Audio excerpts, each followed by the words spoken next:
This video shows how to use IBM SPSS statistics to create a simple bar chart of means. How to modify axis labels and other details in the SPSS chart editor, and how to paste the finished graph into a Word document. This is easy. Let's see how it's done.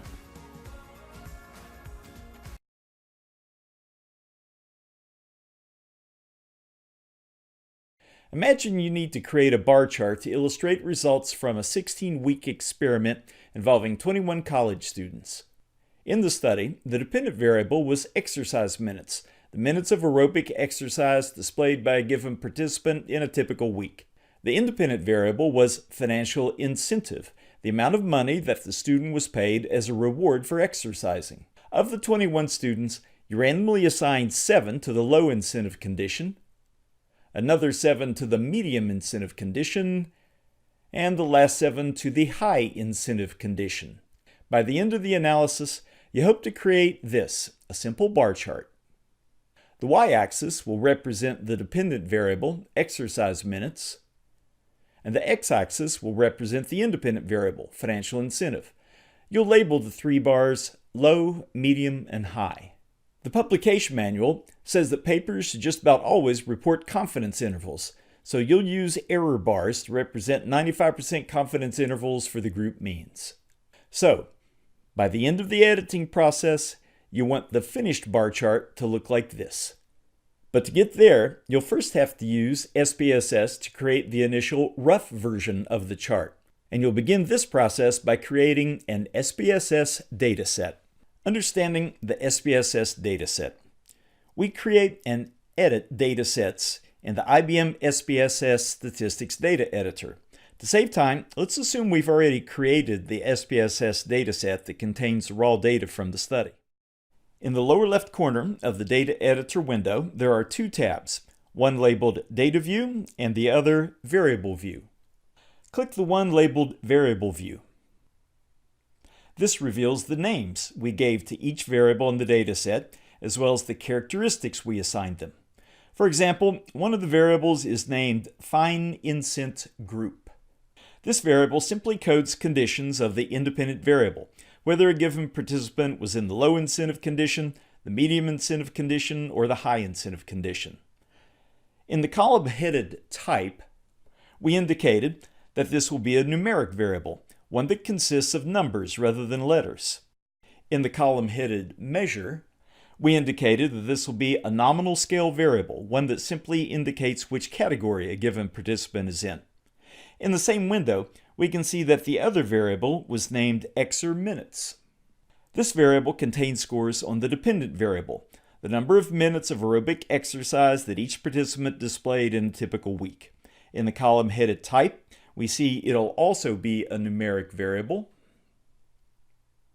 In the column headed Measure, we indicated this will be a scale variable, a quantitative variable that's assessed on an interval or ratio scale. Now click the Data View tab in the lower left corner of the window. This view allows us to see each participant's score on each variable. In this view, the vertical columns represent the variables, and the horizontal rows represent the individual participants. The first vertical column contains each subject's classification on the Fine Incent Group variable. We use the value 1 to identify the 7 individuals in the low incentive group, the value 2 to identify those in the medium incentive group, and the value 3 to identify those in the high incentive group. The second column is headed Exer Minutes, and it contains minutes of aerobic exercise that a given participant displayed in a typical week. For example, we can see that Subject 1 engaged in 46 minutes of exercise, Subject 2 engaged in 40 minutes, and so forth. The dataset is now complete, so you'll now create the initial version of the graph. There's more than one way to create a bar chart in SPSS. In this video, we use the Legacy Dialogs approach. At the top of the SPSS Data Editor window, we can see a number of headings such as File and Edit. Select the heading labeled Graphs. From the resulting menu, select Legacy Dialogs. And from the resulting drop-down menu, select Bar. This produces the Bar Charts dialog box. In this box, select Simple. Make sure the radio button for Summaries for Groups of Cases is selected. Then click the Define button. This produces a dialog box titled Define Simple Bar, Summaries for Groups of Cases. There, in the section headed Bars Represent, click the radio button Other Statistic. This is important because it'll cause SPSS to create a bar chart of means, which is what we want, rather than a bar chart of frequencies, which we do not want. From the list of variables on the left, select Xer Minutes and click the right pointing arrow to move it into the box labeled Variable. Now select the variable Fine Incent Group and click the right pointing arrow to move it into the box labeled Category Axis. Click the Options button. In the resulting Options dialog box, check the box Display Error Bars. In the section headed Error Bars Represent, make sure that Confidence Intervals is selected and the level is 95. Click the Continue button to close this box. If everything is correct in the Define Simple Bar dialog box, click OK to actually create the bar chart. As soon as we click the OK button, the window for the IBM SPSS Statistics Viewer appears. After a few seconds, a rough version of the bar graph should appear in that window. The bar chart initially created by SPSS is good enough for you to make sense of it, but it will typically not be in correct APA style. In most cases, you'll need to use the SPSS chart editor to modify the axis titles, among other things. To open this chart editor, just double-click anywhere inside the initial SPSS bar chart as it currently appears in the Statistics Viewer. Doing this opens two new windows. The larger one is labeled Chart Editor, and it displays the graph itself. The smaller one is labeled Properties, and this window allows us to specify the specific characteristics that we want the finished graph to display. It's important to remember that the chart editor uses context-dependent menus. This means that if we select a specific feature of the bar graph in the chart editor window, a number of tabs relevant to that feature will appear in the Properties window. We can then use those tabs to change the graph. To get started, we'll first delete an unnecessary text box from the graph. In the chart editor, we can see a text box containing the words Error Bars 95% CI below the bar graph. Click this text box so that a border around it appears. Then press the Delete key on the keyboard. That's the Delete key, not the Backspace key. The text box disappears and the bar graph resizes to fill in the empty space.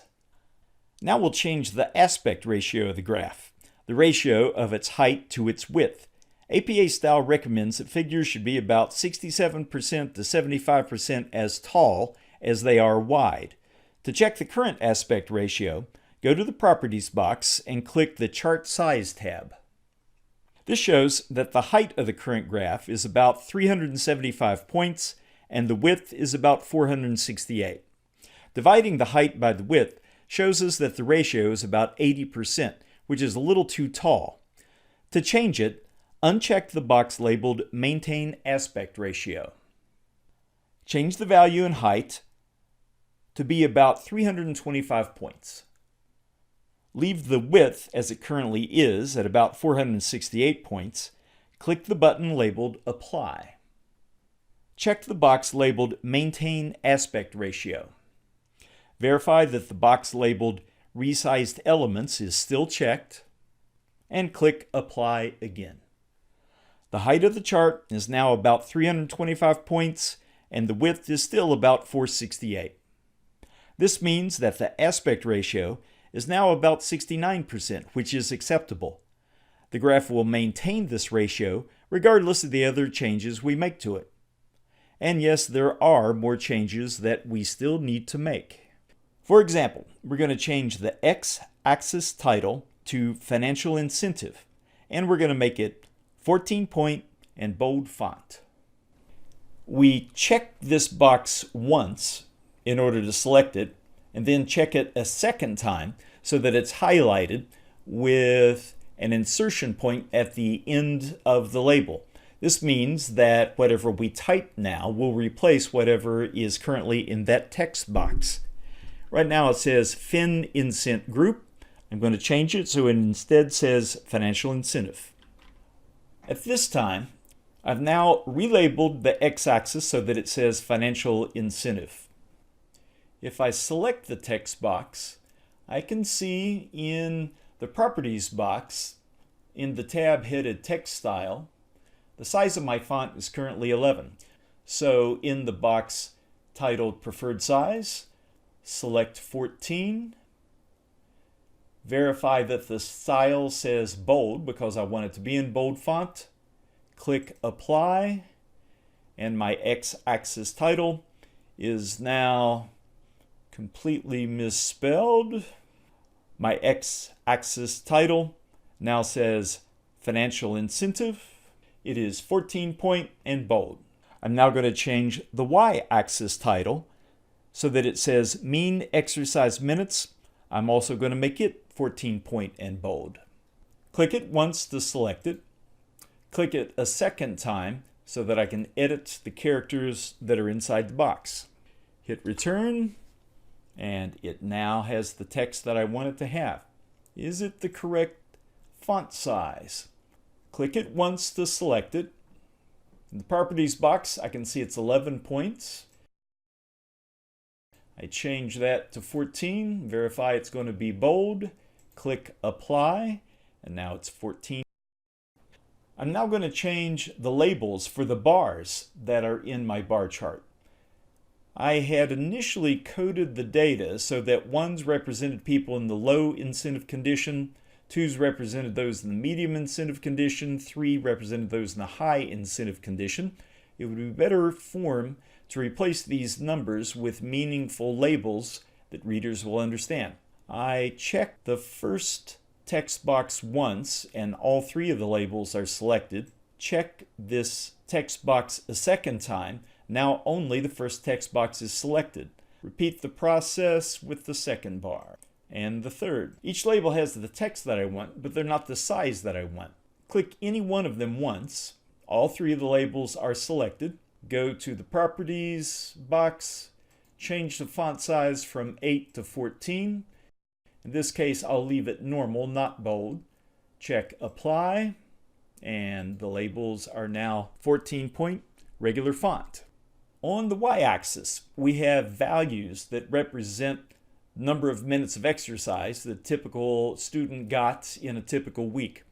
Right now, these values range from 0 to 60, and they go in intervals of 20 minutes. I'd like to change it so it instead goes from 0 to 70 in intervals of 10 minutes. Select any of these numbers, and all of them are selected. As long as they're selected, let's go ahead and change the font size to be the 14 point regular font that I want. 14 point normal, apply. While it's still selected, now I'm going to change the scale. I'm going to have them go from 0 to 70 in units of 10. While they're selected, go to the Properties box, click the tab labeled Scale. Right now it says 0 to 70 by 20s. Just for the sake of completeness, I'm going to change each of these boxes to be what I want. Start at 0, go to 70, do it in intervals of 10 minutes each, and yes, begin at 0. Minimum value will be 0, maximum will be 70. It'll go in increments of 10 minutes. It'll begin at 0. Click the Apply button, and voila. The values go from 0 to 70 in 10-minute intervals. Check anywhere in the bar chart and the numbers are no longer selected.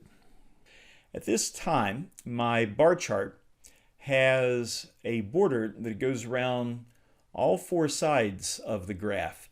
This is acceptable, but some experts say that bar graphs look better if you don't have a border at the top or right side. I'm going to make that border become transparent at the top and right side. I check the border so that all 4 sides are selected. While they are, I go to the Properties box, check the Fill and Border tab, check the square labeled border. This section of the dialog box indicates the various colors that I can make borders and fill. I check this box, the transparent box. Check that, check apply, and the top and right border have disappeared.